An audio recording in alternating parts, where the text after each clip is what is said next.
En attendant, certaines professions attendent toujours les aides promises la semaine dernière par le gouvernement. Les infirmiers libéraux et plus largement les métiers du secteur du soin. Vendredi, ce sont les petites et moyennes entreprises qui se sont vues proposer un dispositif d'aide, le prêt flash carburant, mis en place dès lundi prochain. Laura Legault. Oui, dès la semaine prochaine, certaines TPE et PME issues des secteurs de l'agriculture, de la pêche et des transports routiers pourront contracter un prêt auprès de l'État. Un prêt compris entre 5 000 et 50 000 euros. Pour pouvoir y prétendre, il faut remplir plusieurs conditions.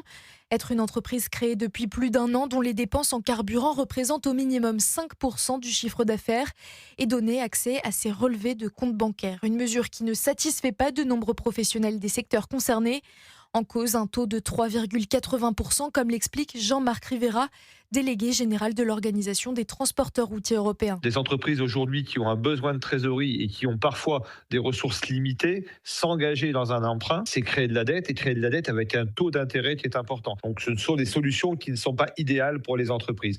Il aurait fallu pouvoir obtenir un prêt à taux zéro ou à un taux très bonifié. Ces prêts ont une durée de 36 mois avec un délai de 12 mois pour effectuer le premier remboursement. Laura Legault pour Europe 1.